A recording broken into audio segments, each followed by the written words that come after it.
घोसी में जो इलेक्शन हुआ है, उपचुनाव हुआ है, उसमें इंडिया की गठबंधन की जीत हुई है और आप चूँकि बिहार में राजद से जुड़े हुए हैं, तो आप इस जीत को किस रूप में देख रहे हैं? हालांकि देखिए, घोसी का जो उपचुनाव है उस रिजल्ट से वहाँ की राज्य सरकार को कोई प्रभाव पड़ने वाला नहीं है, लेकिन एक वो पूरे भारत हिंदुस्तान में, इंडिया में इस बात का मैसेज जाएगा कि नफ़रत की राजनीति करने वालों की दुकान बंद हो चुकी है और ये मोहब्बत की दुकान चलने वाली है। और यहाँ जितने सांप्रदायिक ताकत उनको वहाँ के लोगों ने, वहाँ की जनता ने परास्त करने का काम किया है, इसलिए घोसी की जनता वहाँ बधाई की पात्र है। तो आपको लगता है कि ये जो रिजल्ट आया है वो आगामी जो लोकसभा होने वाली है 2024 है, ये इस पर असर डालेगी? बिल्कुल असर डालेगी।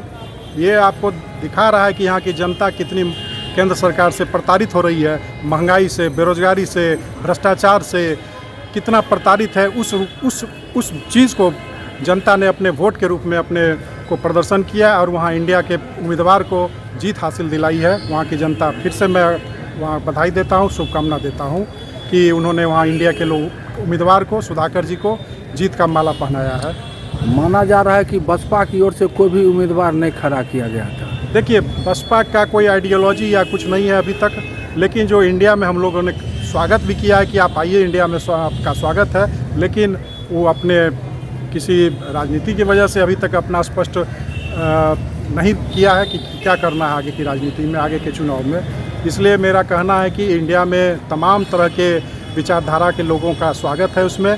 और आज घोसी की जनता ने स्पष्ट कर दिया कि इंडिया की आने वाले चुनाव में, लोकसभा के चुनाव में, बिहार सरकार 25 में राज्य सरकार का चुनाव होने वाला है, विधानसभा का चुनाव होने वाला है, उसमें स्पष्ट कर दिया है कि भाजपा की, एनडीए की सरकार को अब बिल्कुल कहीं से जनता पसंद नहीं कर रही है।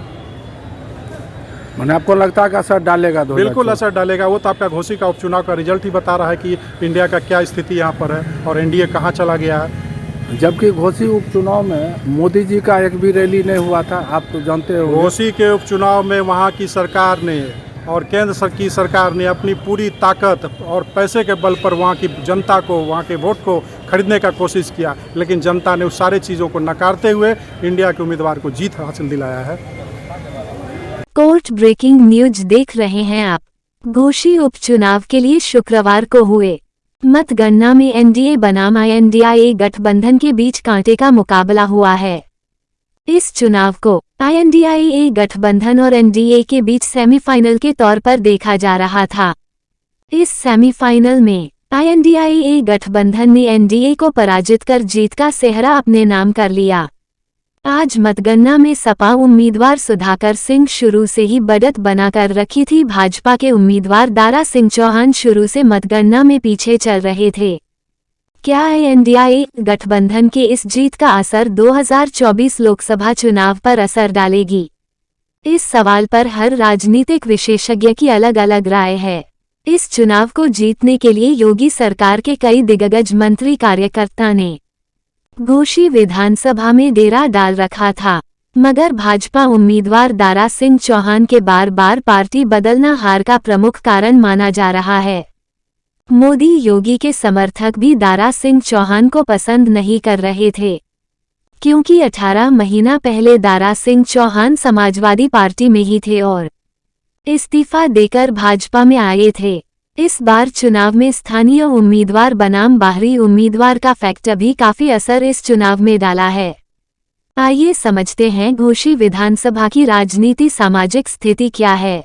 भाजपा के समर्थित माने जाने वाले नोनिया चौहान, राजभर, निषाद और कुर्मी मतदाताओं ने भी मतदान में बढ़ चढ़कर हिस्सा लिया। वहीं सपा के परंपरागत वोट बैंक मुस्लिम और यादव समाज के साथ सपा प्रत्याशी सुधाकर सिंह के सजातीय ठाकुर मतदाताओं ने भी पूरे जोश से मतदान कर मुकाबले को न केवल रोचक बल्कि कांटे का बनाया दिया था।